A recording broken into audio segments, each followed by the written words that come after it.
Welcome back to Ready Set Live. This is Tyler, and today we'll be tackling our personal top picks from the 26 cards revealed in the last week. As of recording this episode, almost 3/4 of the cards for the first set of Disney Lorcana have been revealed, and we want to make sure that we bring you guys quality analysis of how these new cards will define the game.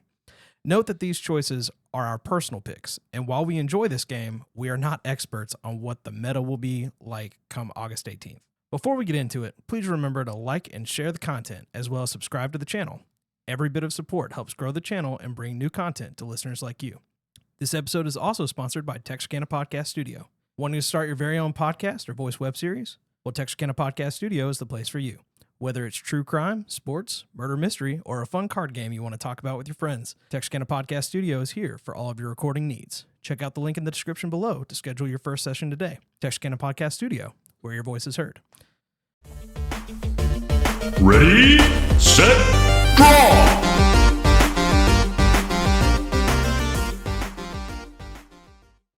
Well, guys, this last week has been ridiculous. Yeah. So many cards. Dude, it's the march to Gen Con, man. Like, they decided it's happening. Whether we like it or not, we're getting everything. It's been honestly insane how much like we've blown up group chats, and if you've checked the Twitter, how like whenever any new card gets revealed, it's like a frenzy of like every single creator just like, we got something new, and everybody's freaking out and everybody's like trying to share their opinions, and like it's something that we honestly didn't expect we would actually have to deal with, to consider it a problem at all. Like I remember maybe the third episode or so. It was the third episode. Yeah, we were joking about like, I think they're probably going to just hold it and slow trickle. And the previous 2 weeks when we got like 5 cards and then like 9 cards, we were like, dear God, we're being bombarded with cards. No. And then they casually dropped 26 in 7 days. Yes. It's crazy. There could be another one right now. I was about to say, I was like, let's not. I am keeping the Twitter open because after what happened last week, within 5 minutes of wrapping the show, Gaston gets revealed, and I'm like, if we just would have kept talking for 5 more minutes, we could have had a breaking card on the podcast. But yeah, it's honestly so many cards that it's unrealistic to just sequentially go through them one by one and actually have an entertaining show that doesn't get repetitive. Oh yeah, so for sure. The topic for today is really going to be how deck building has changed with all these new cards, because undoubtedly, memes aside of this changes everything, all these cards, especially with a lot of the uninkables we've seen, it immediately makes you reevaluate which uninkables you put in your deck, because your deck can only have so many of them, and because it can only have so many, realistically, it can have so many of them. It can only have so many of them to be functioning properly. It immediately makes you say, like, every time a new Emerald uninkable card comes out, you immediately think, how does this compare to like Genie or Beast Wolfsbane? Cards like that, where you're thinking like, does this play into the same strategy? And if it does, what would it kick out? So we want to give y'all a deck building perspective on the cards we're discussing, but we also want to start the show just by getting some card reveals that we cared personally most about in the form of like a top 3 from each person. So we'll run through these real quick, pretty much cover about 12 cards of the 26 revealed, but no worries. If you want to look at the picture that shows up on the video version of the podcast, we'll have all the cards that were revealed for each ink color at some point in time. We'll kind of make sure they're all represented on the video, but we're really going to hone in on 12 in particular and then discuss them in a deck building perspective. So looking forward to it. Tyler, you want to kick us off with one of your top 3 of the reveal recently? By the way, Gaston is the first card that was revealed chronologically that we did not cover, for all those wondering. Yeah, and I don't particularly want to talk about it because it was a severe letdown for me. So I'm just going to move past it and talk about easily one of my favorite cards, and definitely going to be a card that I put into a deck, is Musketeer Tabard. It is a 4-cost uninkable, which that part kind of sucks, but everything else about this card is busted. Gas. It's all gas. It's like they went to the Exxon and decided to get just all the gas. Ultra premium. So its ability is all for one and one for all, because why not put it all on one card? And 2 for T. Whenever one of your characters with bodyguard is banished, you may draw a card.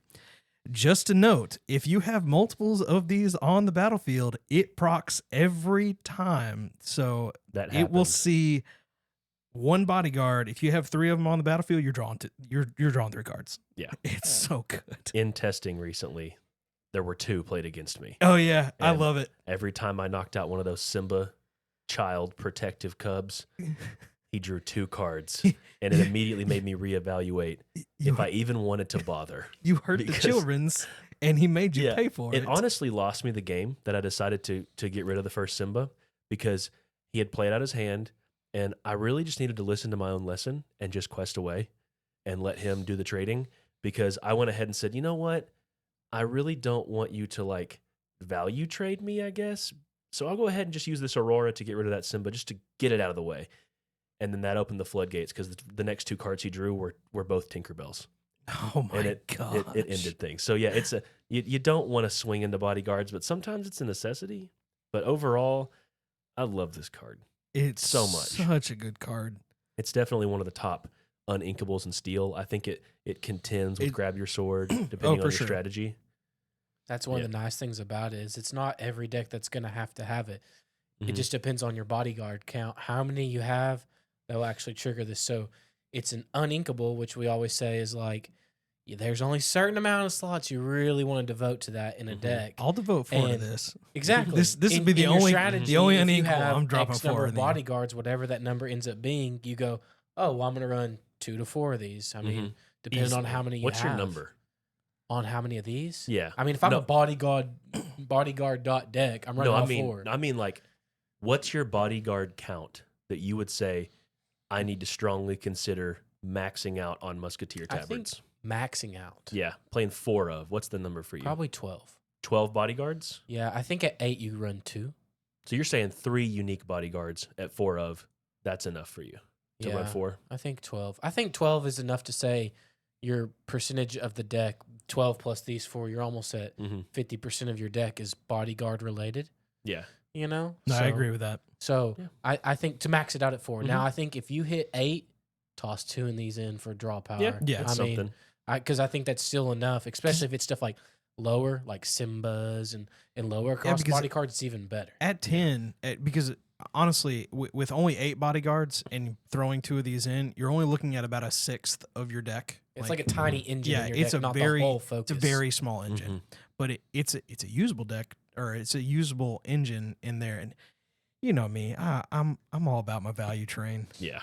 So in my Amber Steel Musketeer / bodyguard deck that I kind of put together for testing purposes, I run 16 bodyguards. Holy 4 Simbas, smoke. Yeah. I love 4, it. 4 Goofies, 4 Mickey Mouse Musketeer, and then 4 Hercules.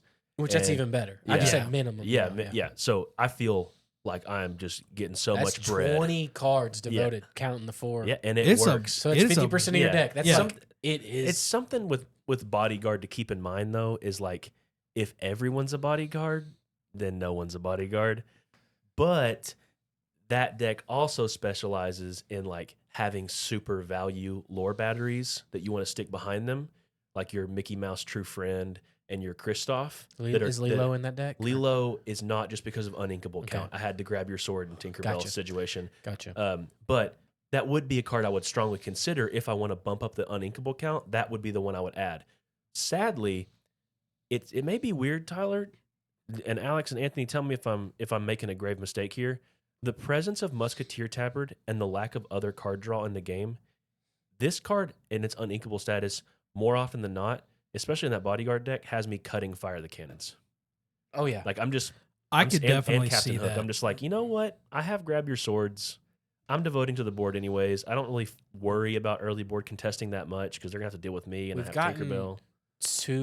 Still has gotten too many tools to do damage to characters Mhm. where Hook and Fire the Cannons being, I mean, upwards to 6 to 8 slots of your uninkables is almost getting unplayable, if I Yeah. dare say it. I mean, you got to be a specific deck, but when you have Tinkerbells out there, which is inkable, you have the board wipe with the Grab Your Sword, those cards are taking it up a notch because it was oh, I got to take care of your stitch before you shift it. Well, now it's like, I'll just take care of most of your board. You know what I mean? Yeah. So, Eliminate the problem and then Yeah. eliminate everything else. so I agree. It is 100% getting to that, like starting to get cut in a lot of people's decks. I mean, it's crazy because it was like absolute staple when Yeah. we first started the game, but now it's like, wow, Yeah. the uninkable really shakes it up. Yeah. I think it is a perfect segue to Anthony.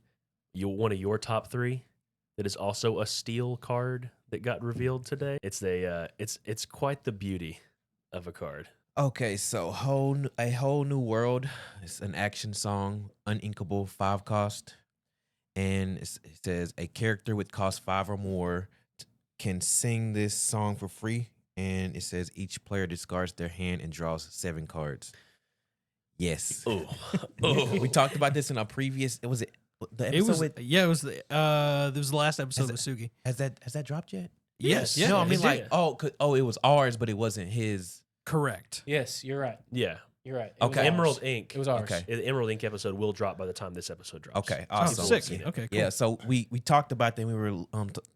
We were asked the question of what kind of cards we were looking forward to, and this was one of mine. The Professor Sycamore from Pokemon, that kind of lineup, the discard, and then like it offers so much versatility. I really love it because like it can disrupt your opponent's plans. It can help you reset your bad hand. Oh my gosh. And it's an uninkable card too. Yeah. So it automatically enters that same conversation that Musketeer Tabard did.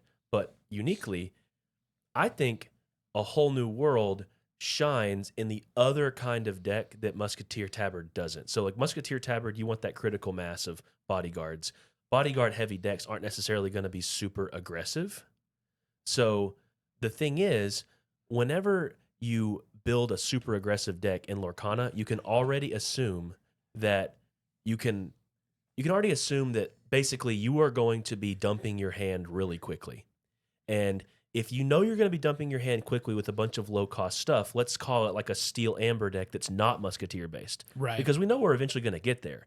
Or maybe you're playing Steel Amethyst. I know I've tested that deck out before, and you play a lot of low-cost stuff that you want to challenge the board quickly, disrupt, and then use Amethyst to refill your hand. Well, congratulations. You got a whole other tool that whenever maybe you didn't get your friends on the other side early, maybe you want to do something different, you have something that whenever you're maybe sitting with 1 card left, maybe 2 cards left, but your opponent was playing a slower strategy than you, and if you're playing heavy aggro, they usually are, you are always going to get more of a refresh than them. Oh yeah, for sure. So To what are the thoughts? To piggyback off the Amber side situation and the recursion player that I am, with Amber, it discarding your hand and filling up that discard pile or banished pile, using Hades and using part of your world to get those back is absolutely amazing. Yeah, that's why I'm glad to be on this podcast with you, because I never thought about that. Yeah. So the Yeah. discard part, that part is just like one of those cherry on top type things. I do love that it is like we discussed for Pokemon, a Professor Sycamore for your hand, but it can disrupt your opponent, and you're playing the card. So if you're in desperation and you need it, you don't really care what your opponent gets. Okay, you're playing it. Your opponent's got a big hand, you got a small hand. You use it strategically. Yeah. So that's the key thing to remember with this card. The only struggle with it is uninkable, and Steel is fighting for a lot of uninkable slots right now. I will say you're right. This card shines when it is done in surprise. Yes. And so a little bit of insight to our play styles as individuals here for all the listeners. Every card game we've ever played together, our very own Tyler has a character trait that shows up when he plays card games. He loves friendly banter. He loves talking during the game, making jokes about his situation, talking about how trash his opening hand was. If he draws something good, well, that's going to help things. He's just being fun. He's having a good time. But I'm going to call you out. You always telegraph your play when you're playing I can like just that. picture him say, as long as I can make it to turn 5. Yeah, he's playing a game. He's not doing very much, but he's like, "Don't worry, I'll be fine by turn 5." Yeah, and you're like, exactly. "Oh, well, you have a whole new world in your hands." So See, here's the thing. My hand's though. trash, but I'll be fine by turn 5. With this card, I would say that and then play it turn 3 because I have a card already on the the field. Ariel. You're Ariel. right. Yep. That's Even actually better. really good. That's good. Yeah. I'd be like, So- oh man, well if I can make it to turn 5, like, what's happening on turn 5? And then I start developing plays, but the thing is, in Steel, the beauty is, you could be talking about grab your sword. Yep. Exactly. Who Yeah, knows? There's Yeah. so Just for many you, really, Tyler. really good cards. Yeah, but Thank you the for cool throwing me thing- under the bus. I appreciate it. Well, it's you're our friend, so we can say things like Yes, that. yes, you can. People in the comments definitely do not make fun of Tyler for telegraphing his place. But if you do, I understand. Yeah. So I just want to say, like, as far as the deck building with this card in particular, because we'll get into like specific decks later, I think this deserves a slot in any aggressive steel deck. It deserves your first look. Do y'all think there's any deck that this obviously is like hard pass that combines with steel for y'all, like how it plays? I don't think I would necessarily want it in the Musketeer build like we were talking about. Yeah. I think you'd I would rather agree. control the board with stuff like grab your sword, and you're not with the Musketeer tabards. You're not going to most likely need the draw 7. Yeah, you're not going to need the draw power. So it will definitely be the more other draw power in your deck, the less you'll need this because it's uninkable. Yeah. You know, so if you have other draw power, especially like friends on the other side, if you have Amethyst in your deck or something like that, the more other draw power, the less you'll need something that I think the does control both. decks are not going to like this Yeah. card because they want to have cards in their hand constantly, but they don't want to get rid of the cards that they already have. Unless I there's think some Emerald's- weird recursion in a different color, like Emerald can get actions back, Yeah. which gets this back technically. But Yeah. I mean, But I don't believe that Emerald is going to like this. So I think Emerald Yeah. Steel probably doesn't like this card. I think they have enough recursion on their own with certain other cards that I think it's going to be interesting because I could see where certain decks play it like 2 of, you know. yeah. that's the thing though. It's like with a card like this, with card draw, it's weird because when you play 4 of this, especially the fact that the card says draw 7, if you only have 1 copy of this in your hand and you play it, you are more likely Gonna than get not another going to one. see Yeah. a second one in your second hand. Yeah, for And sure. because it's a song, especially if you're playing an aggressive deck like I mentioned, you can reliably, with a low curve, sing it, discard basically nothing, have all your 5 ink left to play out threats, and then you just sit there singing, well, you're singing A Whole New World, but I mean, you're basically thinking like, I'm Yeah. Gucci. I'm going to play another one of these. You don't know I have That's another why one of these. I do think Amber, and I will say Emerald as well to an extent, will like it because it will be able to use right now those discard piles. I think that's just like, it's the part of like going, oh, we have draw power we have draw power plus I Yeah. might be able to have even more value from other cards in my deck. So it'll depend on those builds. It's definitely going to be one of those always fighting for a slot. It's just going to be one of those hard ones to make a slot. Yeah. I know we're getting ready to move on to another card, but do you guys think we'll see this card in another color? Ooh, like this exact effect or like, Yeah, this Or exact something effect. close to so it. I don't think, or something close to it. I could see like an inkable card that costs less, and it maybe like Draw 5. 3 cost, discard 3 cards from your hand, draw 3. Kind of like an Yeah, I in. like that. Something Yeah, like yeah. that. So Where- it Yeah. refreshes your hand and stuff, and it's inkable, but it's not. You're not gaining advantage. or You're a net card neutral. or a card that it costs less, but you instead of discarding your hand, you put your hand back into your deck and you draw less cards than what you had. Yeah, we need more shuffle Yeah. mechanics too, which would be nice. yeah, I think this card is costed specifically because it interacts with your opponent. Because like we've been discussing, if they're not playing Amber or Selective Emerald, if you're going against like an Item Slingers deck in Sapphire and Amethyst, or you're going against a Ruby Steel deck of your own, you do this to your opponent and you're removing everything in their hand. They are not going to see Mickey BLT again with what the cards we know now. So this is like literal hand removal. It's hand disruption, kind of like Black and Magic. And I think that part is what would get cut off. So to your question, Anthony, I think that a one-sided A Whole New World actually could cost cheaper if it was in a different ink, because I think Steel only got this effect because it was two-sided. Like both players are going to get 7, and Steel wants to be aggressive anyways. If it was one-sided, If it is, all I will say is if it is one sided, it has to be uninkable because it Yeah, would be and way also- too good. yeah, and it has to draw less than 7. yeah, for sure. Yeah, I 3 could to see 5. this. I wherever could see it's this at. like discard your hand, draw 4, Yeah. something like Yeah. that, Or in shuffle your Sapphire hand or and draw something. 4. Yeah, shuffle your hand, draw 4. So would if be another that's good one. close Yeah. to it, I would say nothing will be exactly like that. Yeah, that's Wheel of Fortune for Magic right there. For Yeah, it is. multiplayer, that is going Yeah. to shake things up. So Yeah, which is that gets slept on a lot. Multiplayer does not get discussed with these cards enough, but a lot of these cards like Grab Your Swords, everybody thought one-sided board wipe and 1v1, sweet. But no one's thinking, I just did 2 to every single opponent's thing. We've played Commander. How often is a one-sided effect cost efficient like that, where you could do it for free? Game extender.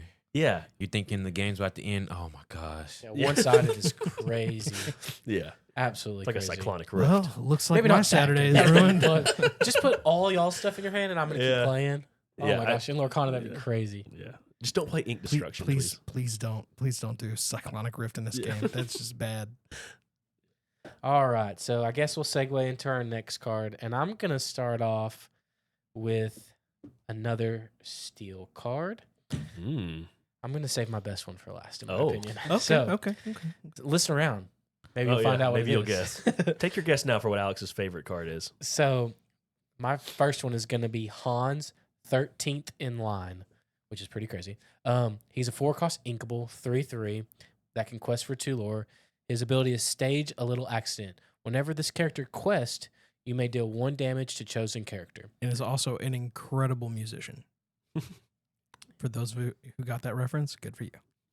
So this card, We didn't. You did?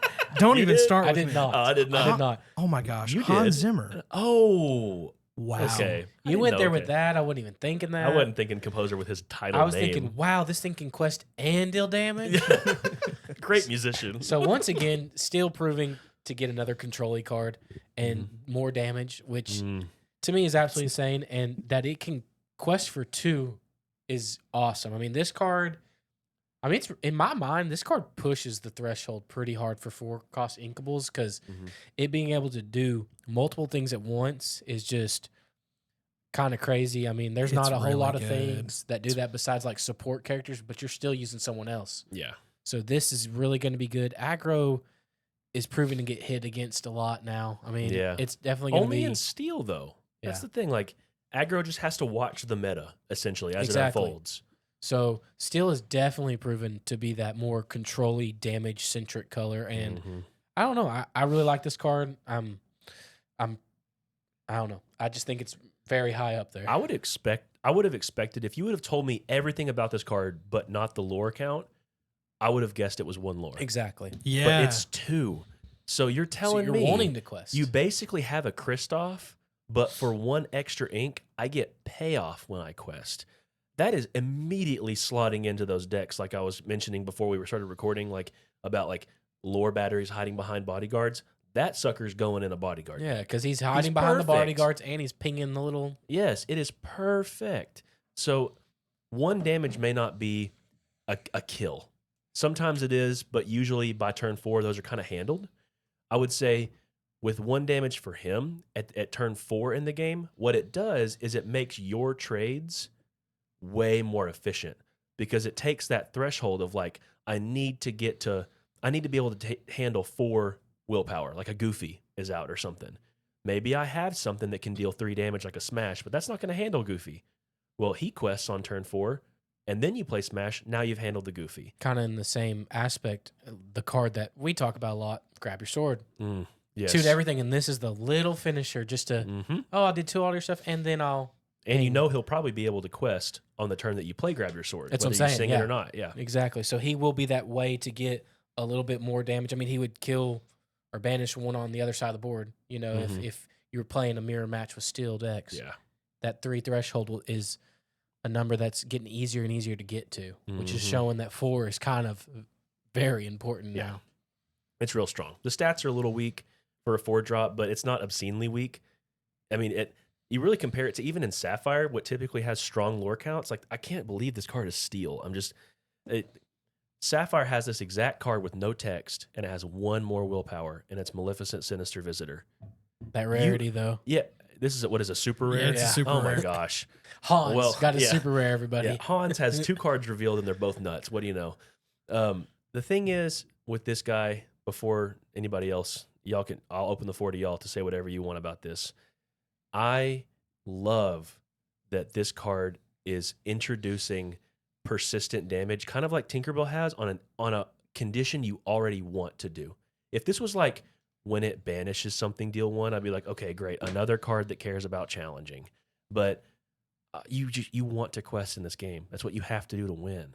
So you're already anything that tacks on rewards for what you want to do to win with efficient lore. Oh my god, it's so good. Love it.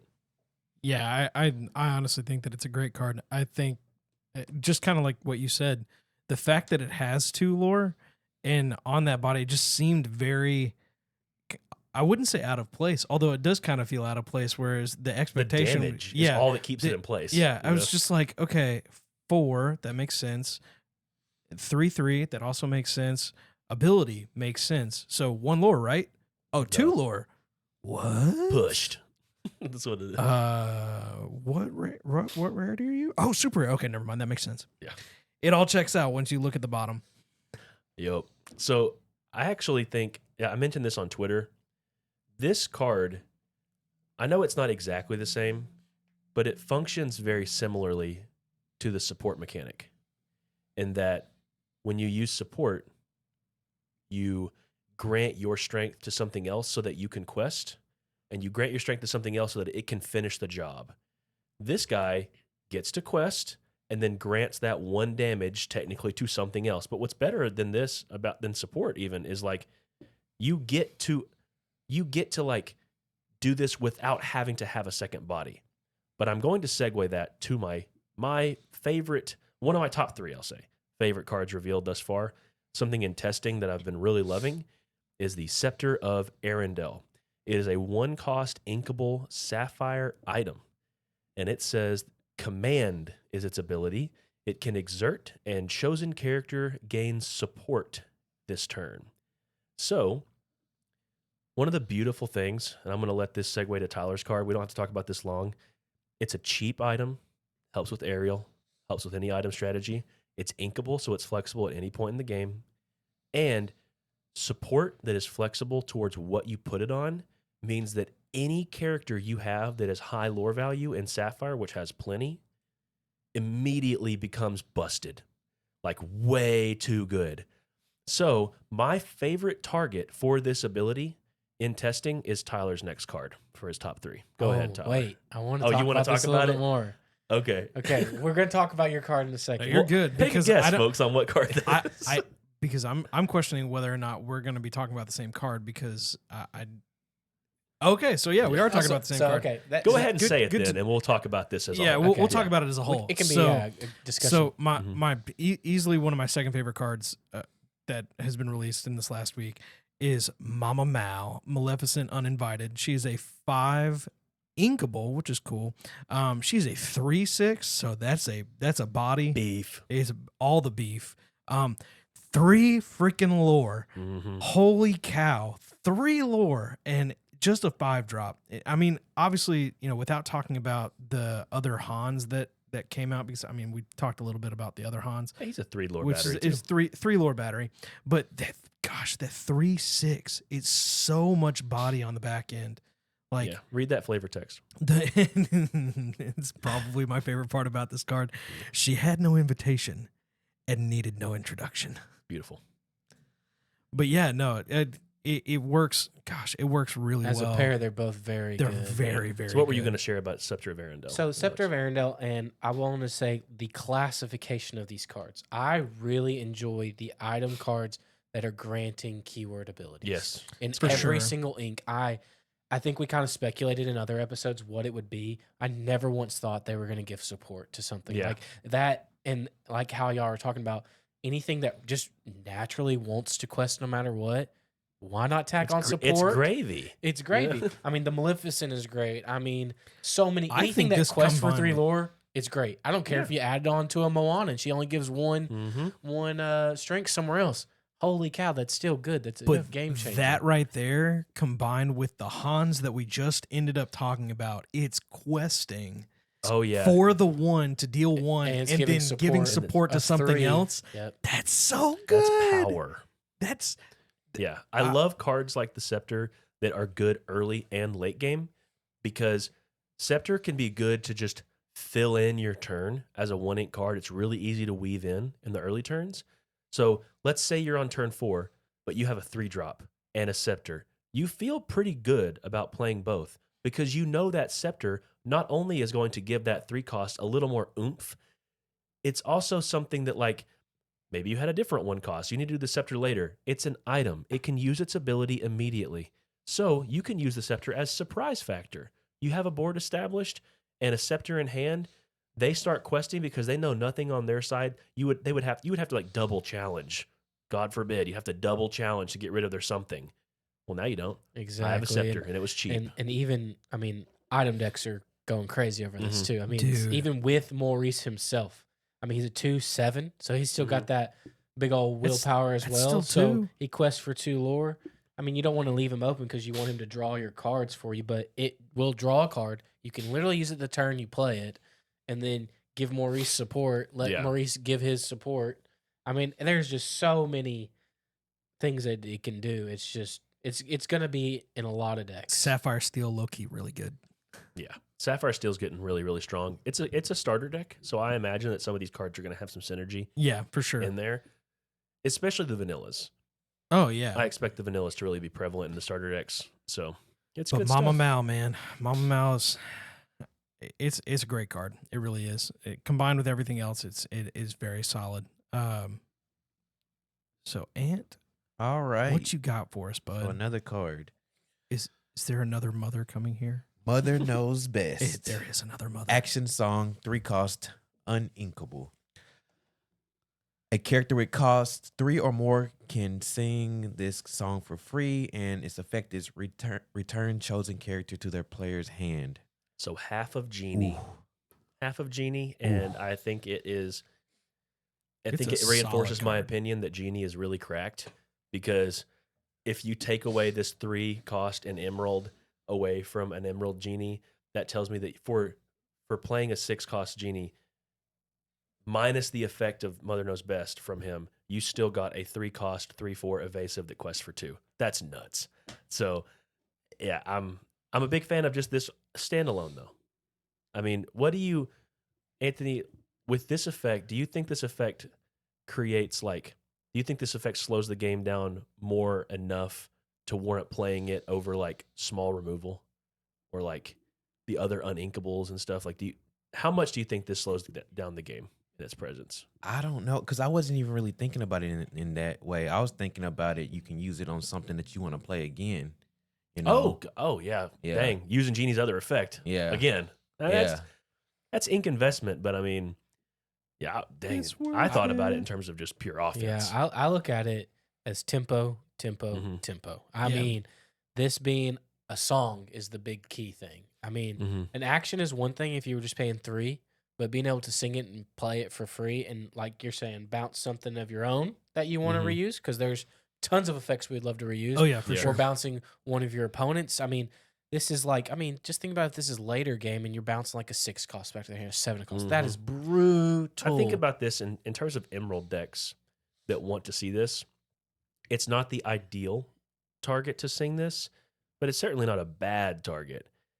On Emerald, let's say you're going, second, and your opponent just took their turn 4, and on your turn 3, beforehand, you played Cheshire Cat.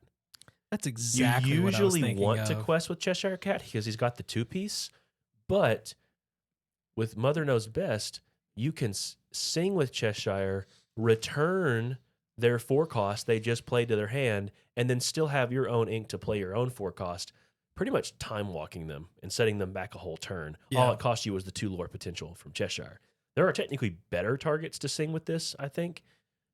Things that just like primarily have lower lore count and just have a good body that can take hits. Even something like Lady Tremaine that gets this card back. It's a 1/6. It only quests, or 1/5. It only quests for 1 lore. Mm-hmm. The uninkable status of both makes it tough. But in a certain deck where you're like, I just want to keep bouncing things and getting Mhm. actions back and just keep bouncing. I mean, Yeah, that would It mean could that get Lady Tremaine is crazy. actually good, and it's not.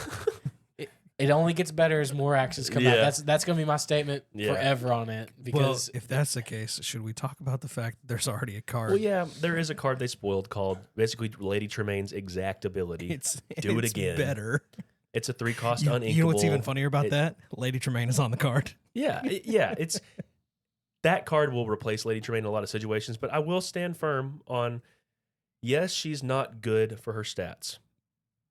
But like Alex is saying, sometimes you just want the body and you're willing to put it in the deck even if it's suboptimal because it is a person. It can get support from other characters. It can get the extra strength. It can be something that maybe they come out with some ability that's like Death Touch in the future. You never know. Yeah. One power doesn't matter if it's Death Touch power. Exactly. And the main thing is just being able to get busted actions back. I mean, if there's just a card out there and you're a straight control deck and you're like, well, I'm going to play this card and we'll just say it's an inkable card. So it's something that you can ink.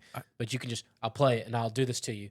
Well, now I'll bring it back. And now you know I have it. So that makes you scared to play something. Yeah. You know? Even this doesn't really count, but I guess something like Let It Go because it is inkable. But something like Let It Go, just recurring that card over and over. I was going to say Dragonfire, but it's not inkable, so it makes it tough. I got to point out the flavor text on this card because it for those of us who have watched basically all of the old school Disney, the context here is harsh. Didn't scrub the terrace, sweep the halls and the stairs, clean the chimneys.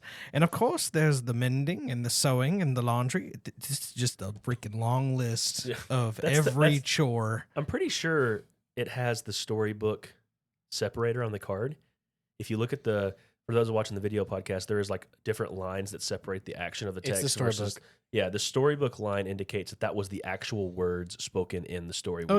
Listen, I just learned something. Yeah, there's ink. Funny enough, so did I. There's a pen quill, which is saved, I think, for like just whenever they're saying something about it, like it's not a quote from the character. And then on songs, there is the musical treble note. I didn't know the other one was from the book. I knew that the songs one, but yeah, I mean, I know we kind of talked about two cards right there, but they're both pretty good. And I think we're going to go ahead and segue into our next one. And this one's just a favorite. And I'm a big fan of shift characters. Oh, so beautiful. So we're going to go with Mickey Mouse, the Artful Rogue. He's a 7-cost uninkable, as a lot of things that have come out are. All in green, by the way. Yes, 6/5, and he has shift for 5, which is awesome because getting this card out early will be definitely needed. He quests for 2 lore, and whenever you play an action, chosen opposing character can't quest during the next turn. So it kind of goes in that action dot deck that we're talking about and locking down your opponents. What deck runs super low cost stuff? So I'm just going to end up playing that right now. Super low cost actions. Yeah, specifically super low cost actions, but I Steel think has some good ones. Is it Amethyst? I think Amethyst has. It's got Amethyst. It's got Has Befuddle. one of the songs, Reflection, they just released, but that's not a good card in my opinion. So let us know in the comments below. No, dude, Reflection's pretty good. But this Mickey Mouse, I think. I know that it's probably not the strongest card, and there's a lot of competition for uninkables in Emerald. Especially at 7 cost, it makes you think twice. You want to use it as its shift, for sure, but I do think that it can be strong in the right deck, and I think that just locking down opponents from doing what they want to do to win the game. I mean, even if it's, hey, all I can think of is steel cards right now, but hey, I fire the cannons this Maleficent, I kill it. But you have 2 because you're a go wide deck. I'm locking that one down next turn to see if I can do something to get it back. So I don't think it will be a 4 of in most decks. I think I could see it as like a 2. Yeah. I was about to say it kind of sits in that same realm as when we initially started playing this game, and it was Hades. The shift form Hades, it kind of felt more like a 2 of than a top end shift floodborn that's uninkable. It has similar qualities. Yeah, it's very, very similar qualities. It's, to me, it's the first Mickey we've seen with shift. So obviously this does not make sense in a Ruby Emerald because you'd be shifting from an 8 cost to a 7. You can't shift it on turn 5. So you got to think about what colors have Mickeys at lower cost, and also what colors have Mickeys that would definitely want to be shifted on. Amber, True Friend is a decent target because it's just a lore battery. Emerald has the Steamboat Pilot, which is a good one to shift on. It's just a vanilla. But I think this actually shines most in your Sapphire decks because you're going to ramp up to 7. You were going to ramp up to 7. It's a little easier to play higher uninkables. You don't have to ramp up to decks. 7. You just ramp up to 5. Okay, true. I was just saying that in general, you're trying to ramp. Whenever you're ramping up to higher amounts, you can automatically, with your ramp being uninkable cards, it's a little more okay to pad that uninkable count a little more because they give you the ink that you're so concerned about having. So if you play a Mickey on turn 3 and get your extra ink, it immediately sets you up on turn 4 to play your ink for turn and then shift for 5. Yeah, actually, with that's this guy that's out. probably the best target because So- he's not the Detective Mickey's usefulness is very low when he's on And the the board. very beauty, limited. the beauty of the situation is, let's say your opponent on their turn 5 was doing some pretty nasty stuff, or turn 4, you can immediately sing with him something like "Let It Go," Yeah. and you play your action, And then you lock down a automatic. quest. Not only do you get rid of their card, but you can also choose another character that's already on the Mhm. battlefield to say, "Hey, that's not questing next turn." Yeah. Yeah, he's It's definitely something not pretty one cool. that's going to go in every deck. I mean, like cards like we've talked about, like Genie, it's going to be hard not to play that card. Yeah. in Yeah, the deck. Genie's really good. But he will be. Hey, I want to build kind of this strategy, and 2 of this at the top end might be perfect just for locking down certain other things. Yeah, for sure. I think it's fun. I'm glad to see a shift Mickey because we have a Mickey in every color, so it's really cool. If we ever get a 1-cost Mickey, this thing gets even. I mean, that's even Gets nutty, crazier. yeah. But the 3-cost one is probably perfect spot. You know what makes me sad is that we're never going to get a shift form Mickey in red because Brave Little Tailor is an 8-drop. Don't say never. They could just release it's another highly 5 unlikely. Mickeys. Listen, I think how there's many going to be. Maleficents do we have that are We have Sapphire? 5 Maleficents. But how many of them are Sapphire? 2 of them. 2 Wait, already. Yeah, 2. And then we That's have true. 2. That's We have true. 1 in Ruby, and we have 2 in Amethyst. I So could've They seen- just are trying to pick the staple characters. Yeah. right I now. could have seen Mama Mal being a shift form and having some crazy ability. I could have seen Well, it. It'd have been okay. I'm really glad they didn't make Monsters Dragon a shift form though. Yeah, just I to be wouldn't fair. have liked that. But I would not speaking have of liked that. Ruby big cards, the one of the premier cards of the recent reveal is another song. So to follow up on Anthony's trend so far, And not only just a song. yeah, it's a card- song that a I card wanted you made wanted. so bad. My favorite villain song in my favorite ink color. It is Be Prepared. It's like they made it for I don't you. even have to look at the card to know what it does. It is a 7-cost uninkable Ruby song action, and it says banish all characters. Okay, so you're not looking at the card. What is the flavor Oh text? God. Okay. Well, you're gonna beat me there. All Let's right, see. I had to see. Let's I had to see. see. Our teeth and ambitions are bad. Be prepared. Yeah, that's great Hey, stuff. If you do that too, I'd be Yeah. like, yes, Oh. yes, that's See, great. I know. Yeah, that doesn't fit This the same. seems more The balanced. one that I was shut up. The one that I was thinking of making definitely was more complex. It definitely was probably better than this card. But if it wasn't what I predicted, I'm glad that it's something we needed. And that is a board wipe, unconditional reset the game, dog. love Not it. one-sided either, which I'm very happy. Yes. Yeah, I it wanted did more need to be. wipes because if this is one-sided, it's like it's Yeah. free. It's a song, you know. It's something to me that I It's see one of those like- things where you can quest everything or quest almost everything and still have that one up and then be like, okay, I'm going to sing this. And just Yeah, kinda- it's tricky because you want to like think of it in terms of what Ruby typically does.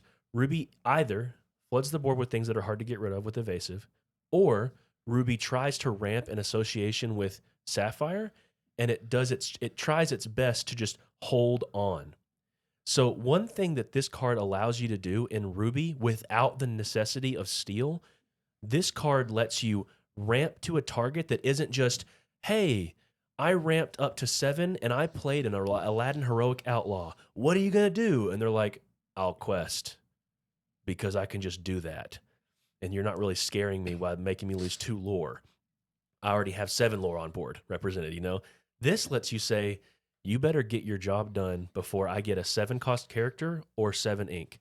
Because if I get either, you need to know that your whole board is going to get reset. And I bet I have a better top end than you have. yeah. So for sure. The I could ramp, see- the ramp decks are gonna love this one because they, right now with Ruby ramp, the one that's I guess Sapphire's the only cards that ramp right now, Yeah. but that deck's gonna love this because it's you're getting ahead, and then they're kind of getting ahead on, like you're saying, Mhm. questing and lore.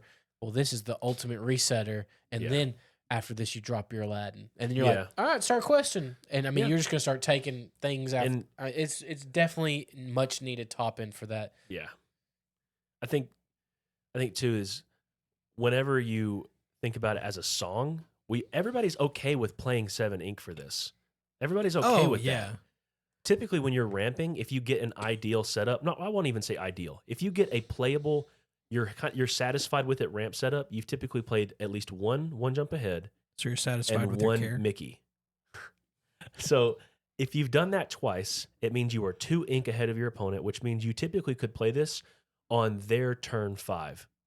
You have 7 ink, they have 5 ink, and if on their turn 5 usually is whenever they start to really cook, and you're totally okay with losing your Mickey detective in the process of playing this massive Oh, for 7 sure. cost thing. Yeah, it lets them repopulate first, but kind of like with a whole new world, you're okay making sure that you can just capitalize on it more. And in this situation, as a Ruby deck, you should be able to capitalize more on a board repopulation. And even that, they may not be repopulating first. You may sing this card and then fill your board. Exactly. Yeah. So you're repopulating first. So the flexibility of it being a song is what makes it Yeah. very good. Yeah. What I'm really looking forward to is something that has Singer 7. Oh my goodness. I want something that costs... That would make Ruby able to play this card in association with non-ramp decks. Yeah. Here's a question for you. I'm just going to toss this out to the group. Would you want to sing with this with the Brave Little Tailor? Like, would it just feel really bad? I mean, I know in certain situations you would do it, but you're losing 4 lore, and then No. Brave Little Tailor's gone too. No, that's a hard pass. That is. I a know certain very situations it's hard like, okay, you pass. have to or you lose the game. But Yeah. It I- would be have to. That hurts. I would have to be losing. I mean, like losing. Like next losing. turn Like you they, lose. next time, next turn they 'Cause go 4 into lore, lose. that Like is- period. Yeah. No, I couldn't do it. As far as mind games with your opponent, the fact that this card exists, it's very similar to Tinkerbell's effect on the game and Grab Your Sword. The fact that this card exists, when your opponent sees that you're playing Ruby, they're immediately going to have to second guess. Do I want to vomit my hand onto the table because they're about to have 6 or 7 ink? They could speed out a character that I'm not prepared for. You know, they could shift out a Mickey Artful Rogue like you just talked about on turn 5 and automatically sing, be prepared. Am I prepared for that? Nope. Because, you know, then that might mess up their plans. They might play differently, slow row a little bit. And if that's happening, you're happy about it. So, For sure. My question for the table is, so we're seeing board wipes. mhm. We We're asked seeing- for them. We did. We're seeing cards Very that do thankful. 2 damage to all the cards on the table or whatever. Mhm. And we're seeing cards that target. So are we going to eventually see something that makes it indestructible or immortal or something along I would love those the word lines? immortal. That would be awesome. That'd be pretty dope. It Yeah. immortalizes the character. So like, I mean, because the more board wipes we get, you know, there's got to be an answer because we're Yeah. most likely not getting counters. Yeah. I mean, that's Definitely not not a thing. getting counters. Unless it's something like, I don't know, you're deaf next turn or something, or I don't know. I don't know. I don't know All your if we'll ink stay see exerted, it. essentially. Yeah. I don't know if we'll see it in the first chapter. Yeah. I I doubt don't that we'll know. see it in the first. I could see it happening in the second. At Because least damage based. yeah, Maybe not like banish all characters, but like they don't take damage this turn. Yeah. It's kind of like Hakuna Matata. What I predicted Hakuna Matata would be is I predicted that Hakuna Matata would have been like, you don't take damage on your next turn, but I'm kind of scared of that ability, Anthony, because indestructible in this game, like I know I mentioned it as an idea for what Hakuna Matata could be, but it is scary. Y'all were right to put me on blast last episode or whatever, whenever I mentioned that, just because as a one-sided game where you each take your turns individually, you don't want to feel like whenever you take your turn, what you're doing is pointless. You want to be able to interact. You want to be able to give challenges. You want to be able to ask your opponent questions of like, can you deal with this? Can you deal with this? And if you just sit there with indestructible, you're pretty much saying, I don't care what you're doing. I'm playing solitaire, dog. Exactly. Yeah. And the zero interaction between like life totals, you know, like if Yeah. I was having to attack you, it'd be a totally different Yeah. thing. But So I I'm can just go questing. face. Yeah. Yeah. I'm just questing. So it's like, Mhm. oh, That is well, a huge difference. Thank yeah. you for pointing that So out. I'm just Yeah. questing. So if I give all my stuff indestructible and I quest, and then next turn I'm like, well, you can't deal with it. Yeah. I'm gonna quest again. I win the game. You know what I mean? So that being the case is where I think it's too strong. But I do think that if they did add it, it had to be something along the lines of this card can't quest next turn or Oh, yeah. something. If You it's have to if have it's a like an punishment. effect, yeah. Basically, Yeah. it's kind of like in Magic, there's cards like Dark Steel Mutation. Like this becomes a 0/1 insect that's indestructible, but it loses all abilities. You could even use that card, what you're talking about, like offensively. Like your card cannot be destroyed. but it also can never quest while this item is locking it down. You know, Exactly. that's interesting. It's a cool Yeah. idea. Yep. Yeah. That's really Cool cool. idea. So speaking of Hakuna Matata, It means no worries. it means no worries. Our next card is a 4-cost inkable action song. It says remove up to 3 damage from each of your characters. And of course, a character with cost 4 or more can sing this song. And What a wonderful phrase. exactly. Exactly.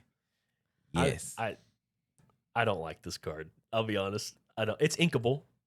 It saves it, but I like it. I think it works really well in bodyguard, like because you're wanting those bodyguards to take damage, and obviously you want them to eventually die if you're trying to like rebuild your hand with Musketeer Tabard, but being able to go ahead and challenge into things and then take away the 3 and just having it available to just be like, okay, I took care of your board.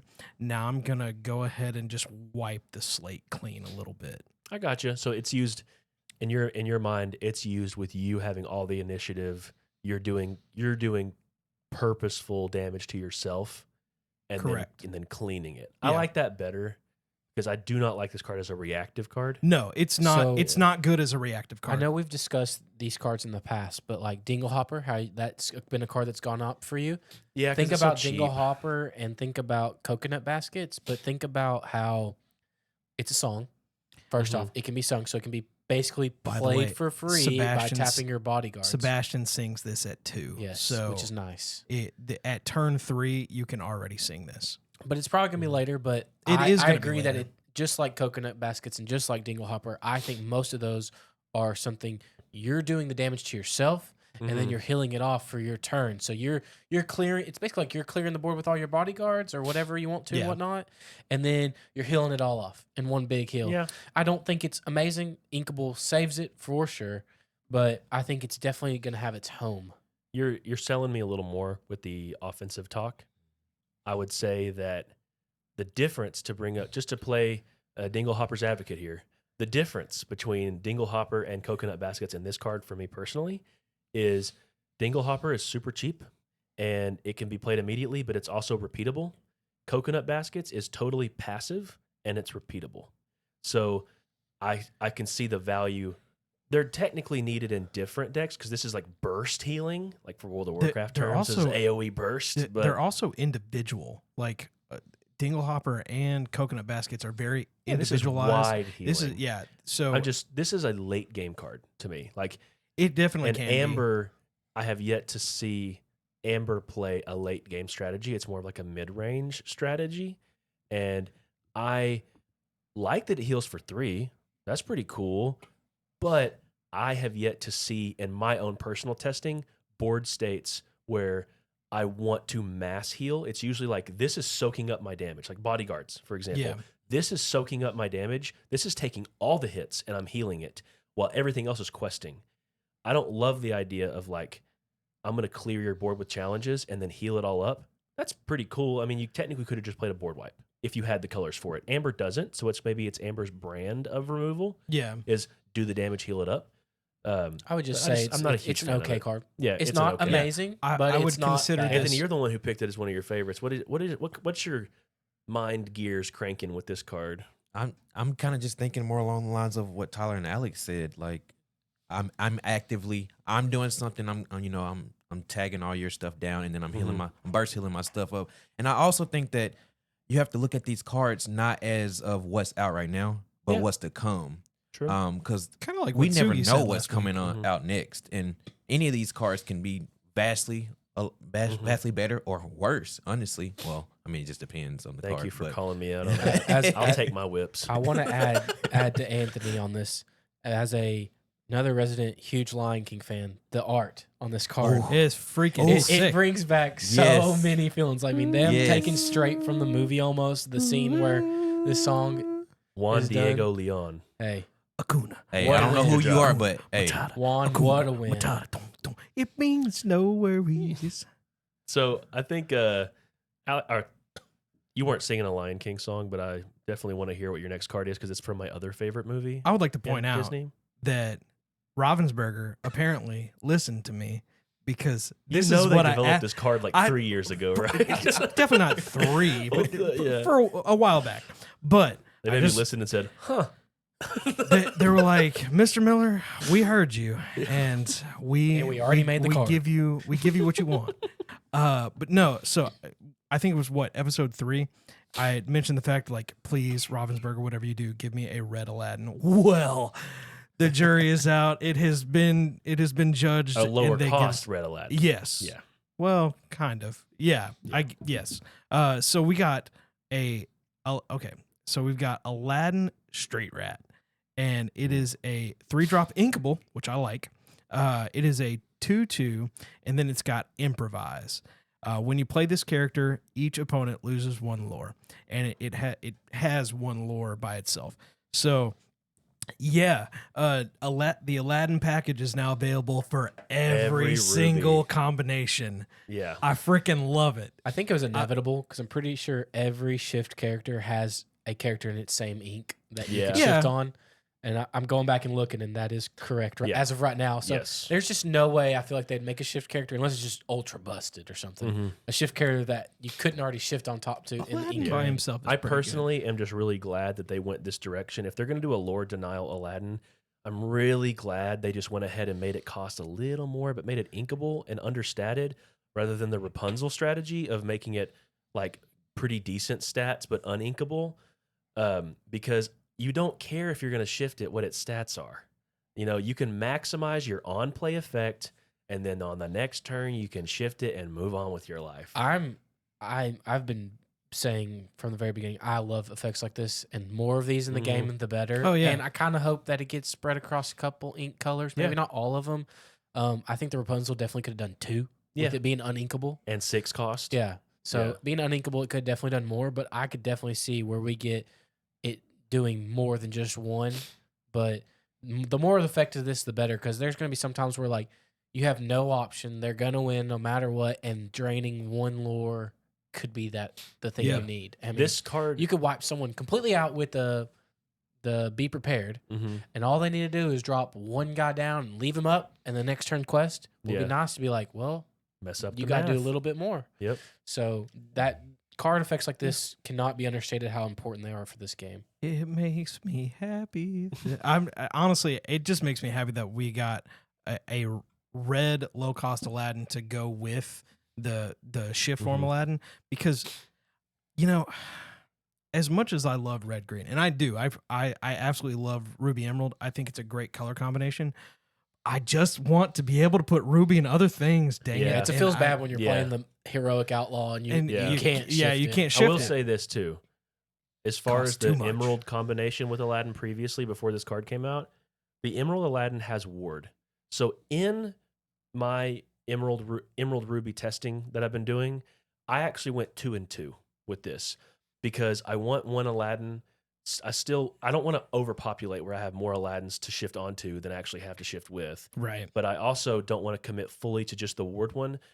In Emerald, Ward is really good because it pretty much guarantees if you don't quest with him or challenge with him, like he's gonna be fine. He will be there when you need to shift onto him. Right. But this one not just opens up Ruby with other combinations, this one actually gives you, while he's open to a fire the cannons essentially, he still gives you something that he does, because the other one, it literally could be the same exact thing but be a 0/1 because you Well, don't use it. at Yeah, all. but grab your sword and stuff like that hits both of them. I think That's- you can play yes, this. that's true, actually. And then I didn't think about Tinkerbell, that. if it was a 0/1, Tinkerbell would knock it out, which would be horrible. That's true. Yeah. In most situations, Yeah. though, between turns 2 and Against steel 5, decks, you're going to be a little shaken in your boots, Yeah. but I- other decks, you're going to be like, It's I okay. think the combination that this card really works with probably the best is Ruby Sapphire. Oh yeah, I'm going to talk because- about that later. Oh well, dang! I'm gonna beat you to it then. Yeah. No, I'm just kidding. But no, for real, I think the combination of giving this card Ward, like obviously, like the green one having Ward Yeah, it's strong. just strong by combo. itself is really good, but giving this card Ward while also kind of having that ability to kind of move into it, it's pretty good. It Yeah. just is. Mm-hmm. Well, I do want to talk about one other Ruby card before we move on to Alex with the last one. Yeah, buddy. This Ruby card was something revealed fairly early after our last episode, but it is another 1-cost card. I'm really loving these cheap cards. A 1-cost Ruby action cheap, that's inkable Ravensburger. called Fan the Flames. And essentially, it gives the Moana ability to something where you ready a character and they can't quest for the rest of the turn. And this is one of the cards that I had to take a second look at. Like, immediately you see ready this character, you think, okay, you ready them? That means I can use them twice for stuff, right? Then you see they can't quest this turn, and it immediately limits your possibilities in your head. Like, okay, I can't double quest. Doesn't sure. matter. But what this card does is it opens up a combo, and it opens up actual aggressive strategies, not just with Mulan. Did somebody say combo? Yeah. So Mulan and Aladdin both require the ability to challenge and banish. Typically, you're only going to get one out of them because whenever you open them up, they're going to get the crack back and they're going to get removed. This allows you for the low price of one card, you can double up that effect and maximize the usefulness. Yes, you're probably going to get the character banished in the process, but at least you got them banished with a second benefit of lore theft or lore pumping with Mulan. But the other usefulness for this that I think is majorly slept on, you can ready an opponent's bodyguard. And it allows you to open up their bodyguard where their bodyguard can no longer protect their board. So if they were sitting on that goofy musketeer and letting their Lilo sit behind it and quest freely because you weren't going to chew through that 6 willpower, I'm going to fan the flames, homie, and that Lilo's making a wish to stay alive because it is not going to work. I didn't even think That's about so it from the dope. Yeah. offensive perspective of, like, obviously there is an offensive perspective of like your own cards being readied and doing Yeah. things, but I never thought of it in the secondary offensive perspective of being able to ruin your opponent's Mm-hmm. gameplay. Like that's ooh, That's so. that's I have that's some a next level thinking, question. sir. I have a question about this card, and I'm We sure might the have an period answer. will give the answer. Can I choose any character, even if it's not exerted, and just make it not quest? So would it stop like those lore battery characters as well? Well, it only lasts until end of turn. Until So, the turn. That's yeah. okay. Exactly. Yeah. So that answered the question. Yeah, but Um, one rules question I'm still wondering though myself is, can I quest with a character and then use this on them? Because technically, I guess it says quest for the rest of the turn. Yeah. No. Yeah. You that definitely would can be do fine. that. You definitely can. Because I do know that. it's like sometimes in like Magic and Yu-Gi-Oh, like whenever it's like you can't do this if you had already done it, then it's Yeah. technically an illegal target or whatever. But yeah, I would guess you can probably. No, quest and then use 100%. this. You ready it and they can't quest, just like you said with the Yeah. Moana ability. Well, you with- quest all the time with Yeah, the that's true. princesses, then you Yeah, ready them up to That's where they're true. not damaged. That's true. So one other thing with this card is I just want to highlight, we mentioned the combo a second ago with Mulan. I don't think people realize, they think like, yeah, I know you can double up Mulan.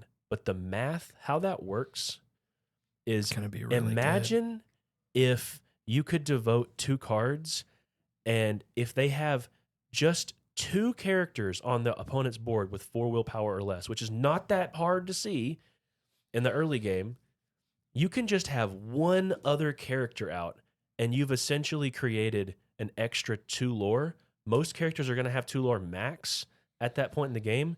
So with this one card, it essentially did, in the Mulan situation, let that character quest twice. It doubled your lore. And you add a second extra character or a third, the math gets nuts, where you have like a 1 cost, a 2 cost, a 3 cost, and then Mulan. This is your 4th card filler. You can start Evasive to characters get. love this. Yes. too. I Oh can't my believe I'm gonna gosh. say this, but I'm gonna go ahead and eat my crow now. Mama Aurora. Yeah, no, that's a really good card. Yeah. I'm gonna go ahead and Yeah. eat my crow now because I'm looking at the combinations here of what Ruby and Sapphire You're talking together. about Dreaming Guardian. Yeah, just so people specifically Dreaming Guardian. are Mama. It's because we talk about Mama Mal. There's no other. You There's talk you about talking about Mama. it. No, Baby Mal is what people say. People don't always say Mama. because it's the bigger version. It's I got you. So I that's- get you. I'm not saying I don't understand you. I'm just saying people we don't say. what you're Okay, saying, you know? fine. Yeah. Anyway, but yeah, no. I think Aurora Dreaming Guardian makes a lot of what these, specifically Ruby. I think the Ruby Sapphire deck is just getting better and better. Mhm. I think the mid range the mid-range thought process there is still really solid, but just everything else of what it's doing, it's the protection that it's giving Ruby, that Ruby kind of already has an evasive, but it's kind of creating this now invisible wall that your opponents are having to look at and be like, I can't stop that Mulan from doing what it's about to do. Yeah, early on in reveals, we had a lot of Amethyst and Amber reveals together. So a lot of people built Amber and Amethyst, and a lot of the conclusion was, well, this is a great color combination. How would you beat this color combination? Easy. And who would have thought when you give Ruby more cards, Ruby gets better? Oh, yeah. Oh, my gosh. We needed so many more cards. Yeah. No brainer. Absolutely no brainer. Well, what is the final favorite we have Okay, here? so Alex, this what's your is- top card? This is my top card, and I was very excited to see this one revealed. It is Ursula's Shell Necklace. 3-cost, uninkable, and it's an item card. Such a Now good You card. Sing is the ability of the item, and whenever you play a song, you may pay 1 and draw a card. So, to me, that is bonkers. Songs already have so much value being able to be sung for free, which Mhm. lets you keep your ink back. So you can sing the song for free, keep your ink back, use it to draw a card, and Mhm. the song decks out there are just getting more and more exciting to play. Anybody feeling And they needed some draw power. song, it's like specifically a song item deck? Like, I actually made something on Lorcana.com, a deck. I called it was a princess deck, but I also called it Princesses. Let's just try something crazy. And it's an item/song princess themed deck, which we'll see if it works. I'll test it later. But But this just being able to stack on the extra value to a song card is unbelievable. Draw power in this game is very important. mhm. If you've play tested at all, it's very easy to run out of cards. Yes. So, and Amber is one of the Very easy. colors that can do it the easiest because there's a lot of characters that you can play quickly, and being able to just tack on the extra value, drawing more cards. it makes every is song great. have the ability to replace itself. Exactly. it's not And like Amber Steel there needed is- help to draw cards, but they're Yeah. giving it help to draw Well, cards. Amber Amethyst got a really cool setup, and Oh, yeah. it's something interesting. It's a ruling that got specified with this card. When it says whenever you play a song, you may pay 1 to draw a card, you technically, in cooperation with like Be Our Guest, the question came up, okay, do I have to commit to pay the ink before I see the cards from Be Our Guest? Well, the ruling came in, and you get to resolve the song before you have the choice to pay an ink. Yeah, because I think everything that you play, you choose the order in the game. Yes. So if something's triggered at the same time, you choose. Yeah. So you get to, with Be Our Guest in this card, you get to say, I'll sing this for 2. I'm going to look at the top 4, and then I'm going to put this in my hand. And now I know that with those 3 cards on the bottom, I didn't want to draw those anyway. So odds are I'm going to want to draw another card on top of this. Draw it. Bring it up. Or with the new Reflection song with Mulan. You That's said it a- was one. bad. It's not a good card. I don't like It's it. good with but I can this. still say with this as Yeah. a 1-cost inkable song to look at the top 3 cards of your deck and rearrange them in any order, you can say, ooh, I'll make it a 2-cost card. And then I'll just draw a card from it. I think if I've from my learned- choosing. I think if I've learned anything from specifically from Magic is that top deck manipulation is actually it's very good, especially when it's low cost. It's good. The problem is it is probably the least tempo play you can have because it affects the board none. It affects your resources none. It literally is you are just saying, I'm banking on the future because Yeah. I need to see those But, cards. but here's the thing: if you're playing into it though, like if Yeah, you're but more strictly cards if you're could make if you're it strictly better, for looking sure. looking at it from the perspective of like it's not affecting anything that I'm doing just up front, then sure. But if you're looking at it from the perspective of okay, I have a card in my hand that lets me draw, and I have another card in my hand that lets me look at the top 3. If the top 3 on my deck are either garbage or at least one of them is half decent and allows me to draw through some of the garbage that's on top of Mhm. my deck, I want to be able to draw if that you see a card. friend's on the other side at the 3rd card, you Yeah, can put it on top. then and you put it get on through top and you faster. just draw through it. I get it. Yeah. So- it's good. I mean, of course, it's not Reflection. We're Yeah, not going to say it's a busted card. No. It's Yeah, just, everything has its I use. think it has its value. I just don't. The problem I have with it, the core problem, is not that its effect is bad necessarily. It's that what does putting song on a card really help you with? it lets you save ink, Right. but reflections only cost 1. So you're really only saving 1 ink. Like, I don't think I would ever tap a 1 cost unless it was like a 1/3 maybe. I'd use an Olaf for that. Sure. Maybe I'll sing with Olaf and forego the 1 lore to sing a reflections and not have to use the 1 ink. But That's fair. most games, I'll just pay the 1. Unlike Magic, I'll pay the 1, you know? Yeah, but at the same time, in tandem with this Ursula Shell's necklace, Yeah, draw. Draw card.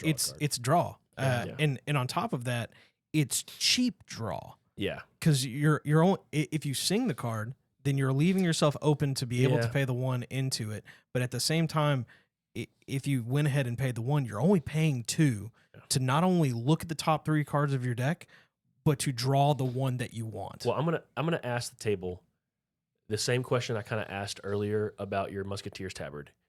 What is the critical mass of songs you want in your deck where you say, I'm going to put First of all, how many do you think you need to put Ursula's Shell Necklace in your deck? And then second, how many do you think you need to max out Ursula's Shell Necklace in I your don't deck? think it's nearly as many as the Tabard. I think easily you could see 8 and feel like at least either 3. I wouldn't go to 4. I think Yeah. 3 is a solid number, maybe even 2. But I think at 3, if you've got 8 songs, I think it's well worth the investment to go ahead and put it in there. Okay. Alex, Anthony? I'd say around 12 still. I mean, I have 12 songs in that princess theme deck. Yeah. Princess item song one. I have 3 Ursula Shell necklaces, and I have 12 songs in it. I think that's still a solid number. I mean, of course, the more the better. I'm just trying to think of the minimum. Yeah, what would I think what would get you there? It's kind of close for me. I think 2 and 8 sounds really good. Two Mhm. necklaces, 8 songs in the deck. That's like the minimum. Yeah, Yeah. But after that, if I don't know if you ever play 4.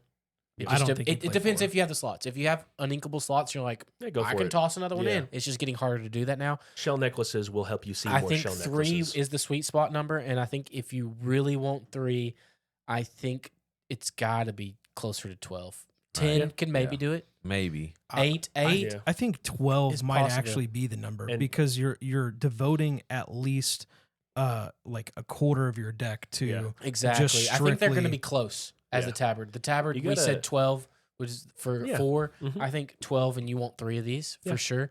I don't know if you need the 4th, but I mean, heck, if you're an Amber and that's your only draw, and you don't have any other draw, like you don't have Mhm. Amethyst, you don't have Steel, You don't have Stitch. you pretty know, much. You're not a Stitch yeah, deck. maybe you're not Yeah. playing Stitch. Somebody say Stitch? Maybe you just you toss the extra one in there because you need to see that card. Yeah. You need at least 1 on the board.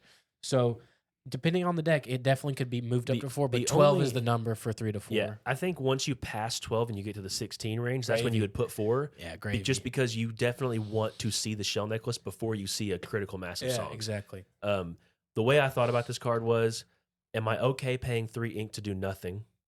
And the answer sometimes is no, and more often than not, this is going to be a later game strategy because you're not going to play songs until you have a board developed anyways. If you can weave in because you know you're playing against a slow deck, throw it out on turn 3. Who cares? But if you're okay with paying 3 ink to do nothing, you kind of have to think of it as like total ink investment for cards gotten. You play 1 song, you've technically made this a 4 cost draw 1. You play 2 songs, you've made it a 5 cost draw 2. Where is the threshold that it's like just getting really good? And I think it's that 3rd song. You've invested 6 total ink spread over turns, and you've gotten 3 extra cards out of it. It's pretty nice. Yeah, no, I agree with that. So one little topic, a quick main topic here. I'd say main topic, but it's so Kind of a close to minor the exit it's- topic. Yeah, it's an exit topic.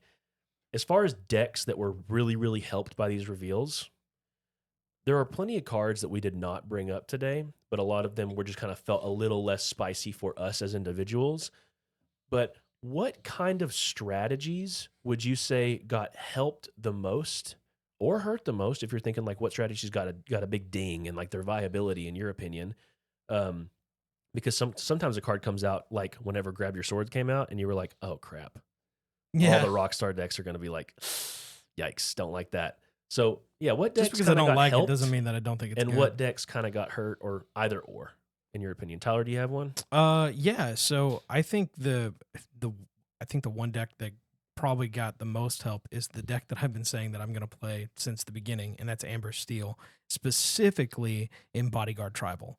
I Yeah. think Bodyguard Tribal got easily the most help. I think with Tabard, I think So what with kind of cards came out? I'm thinking like with Hans is really good. I think Hans is a control card where you're still doing everything that you want to do while questing, but also being able to deal with the board is really solid. I think Hakuna Matata, at least personally for me, is a really good card to be able to kind of regain some of that love that you know that your bodyguards are going to be taking. mhm.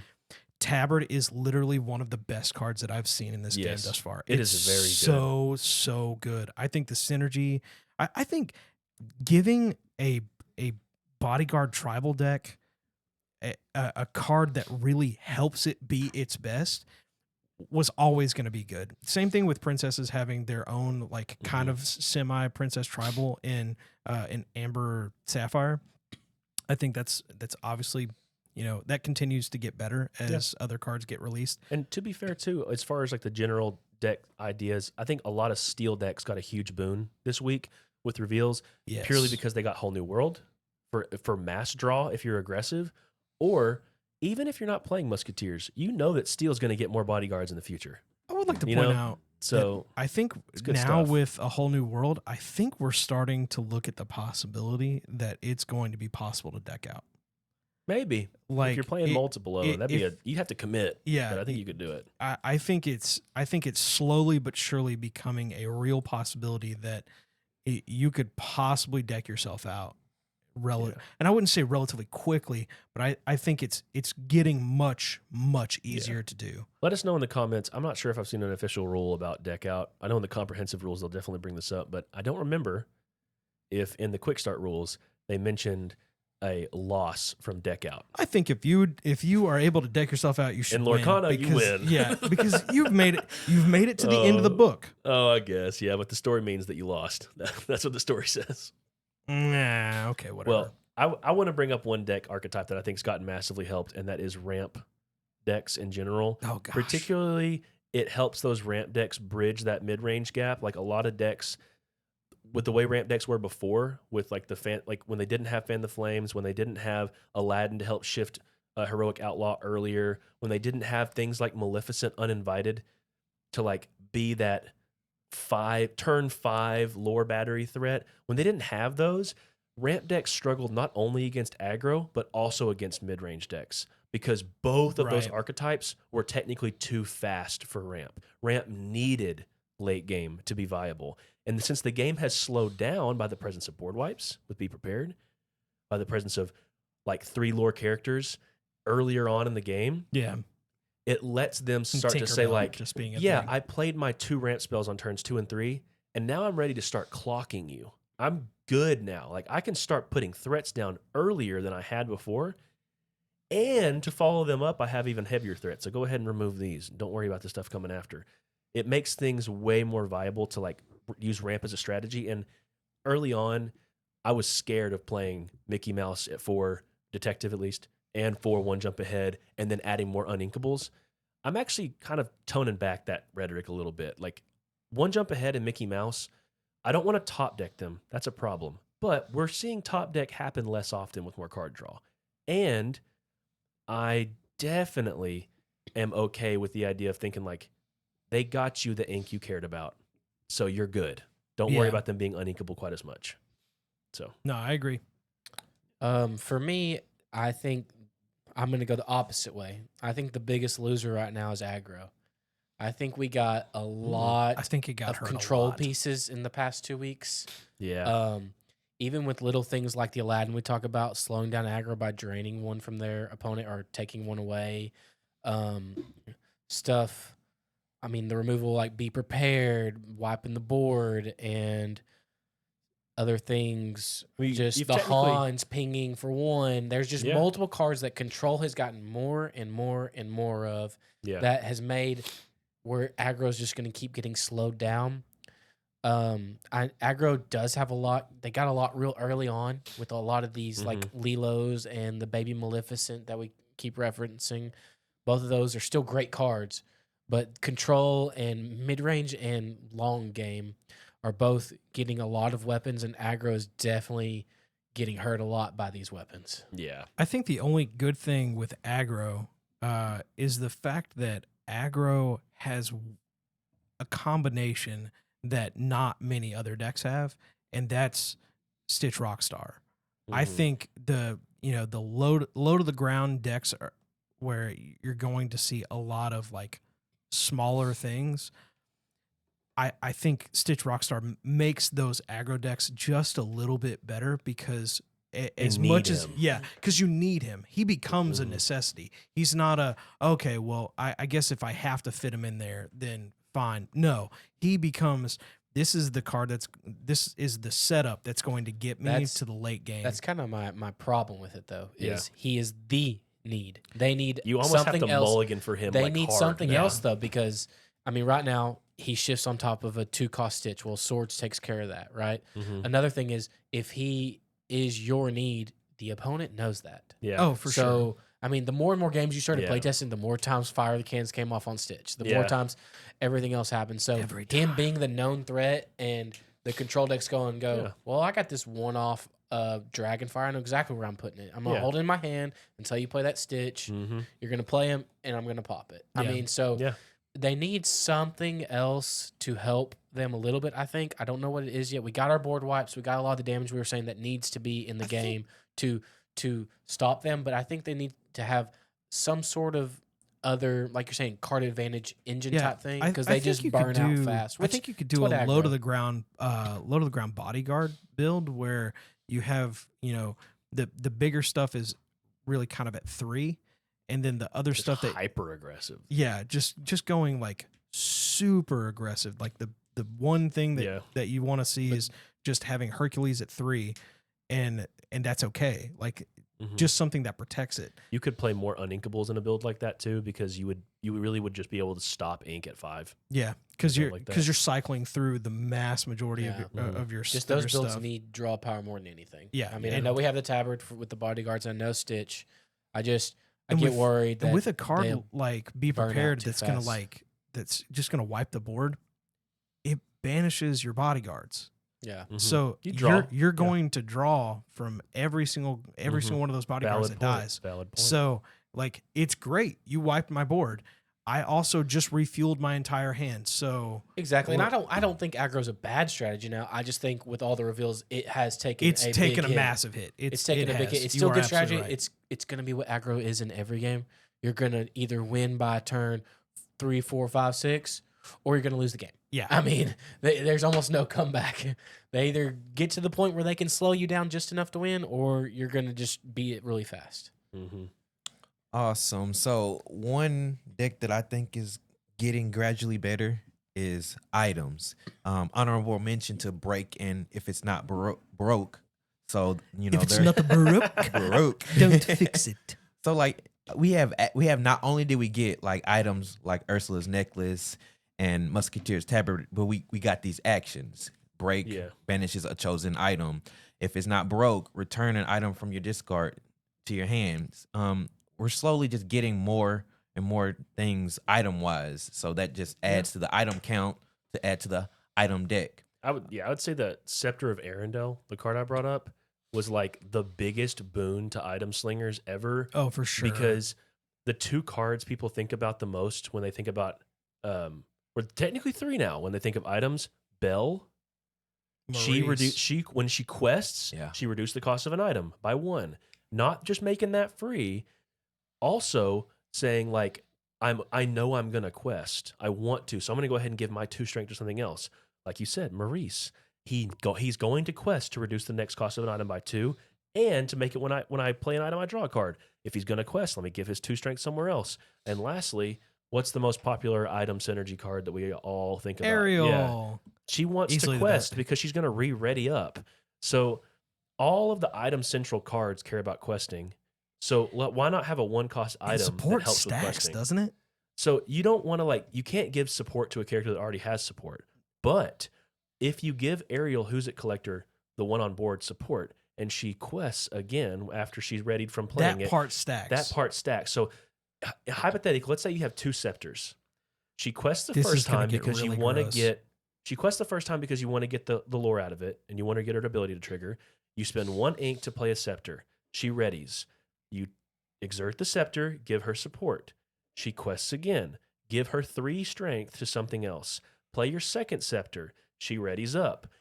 She already has support. It doesn't can have give to be a that- scepter. It could be any other item. Play any other item. Yeah. She has support again. Quest again. Give her 3 strength to the same thing. My God. You can make it where a 2-cost character It's gonna or be so good. you can literally use your goons in that scenario and take out a Maui. Because can I put anything yeah. else in there? Does it have to be seriously games? though? Like, listen, you can add so much strength from support stacking.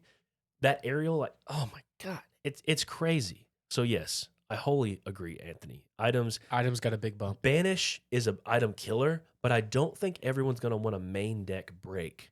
It's awkward because until they come out with more items that are like absolute must plays, like again, we don't know the meta.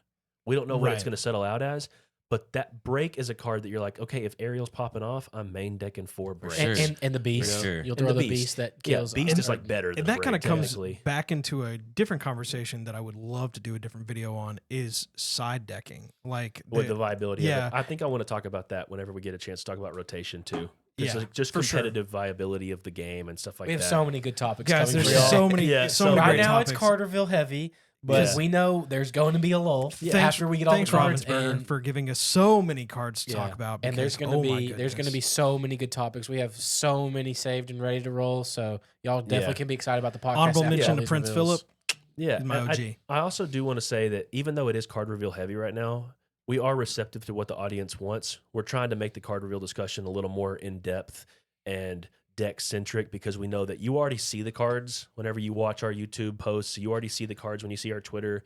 Shout out to the Twitter. Follow we're the Twitter. discussing on Twitter too. I mean, Yeah. we're posting all the time and Yeah, in the comments definitely discussing. follow Twitter. Follow our Twitter at Ready Set Draw TCG. Every time a card is revealed, you will see it from our channel. We're going to be discussing it. I typically don't like to post the card and just say new card. I usually post the card and say like, here are There's my a dis- initial yeah, thoughts. There's a discussion. About Yeah. it, for And sure. so if you want to discuss with us the card stuff, like please follow the Twitter because you're going to get a lot of engagement there outside of our engagement with the YouTube comments. But speaking of engagement with the community, we do want to bring up one quick mailbag question. We got it from Sugi, our previous guest of Lorcana Cast. It's our man. He asked a quick question that wasn't so card centric because he knew we'd cover cards. He says, do you think we will see heavy non-inkable decks turn Lorcana into Magic the Gathering, where you have to draw a land card in order to play your above cards or else lose tempo?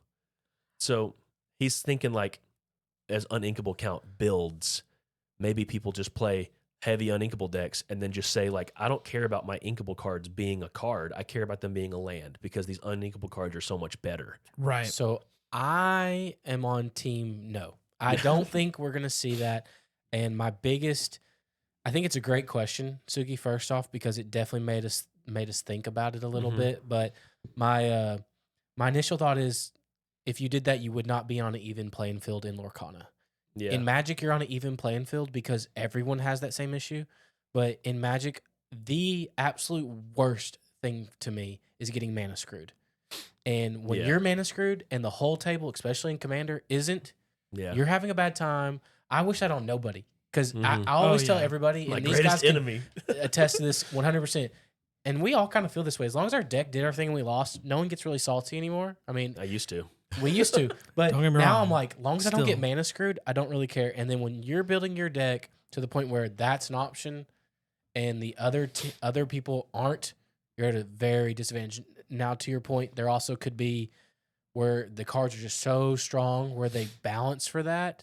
Mm-hmm.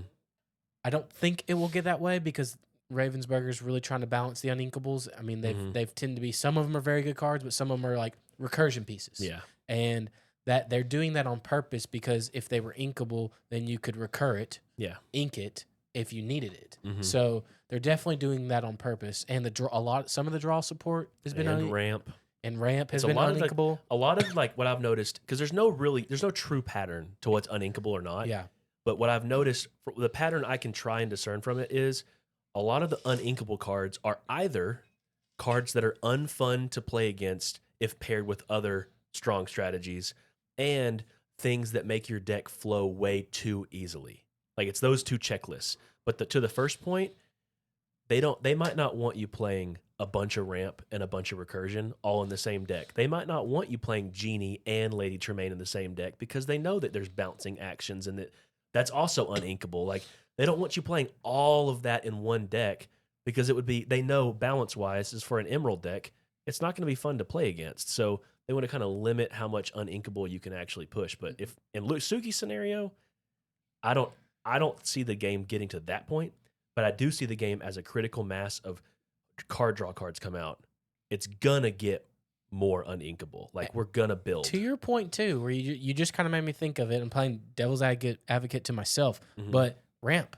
Yeah. The uninkable ramp is inking you cards. Mhm. So Whether or if not you had a the 4 inkable or cost not. that took the top 2 of your deck and put them into the ink, I'd play or the crap 5 out of cost or something like that, Mhm. whatever the number is, and it's uninkable, you're like, that just ramped me up. I mean, once you hit a certain threshold, you don't have to ink anymore. So it. Mhm. the You don't have to lower ink as the much. lower the cost, the more it can grant you ink like ramp.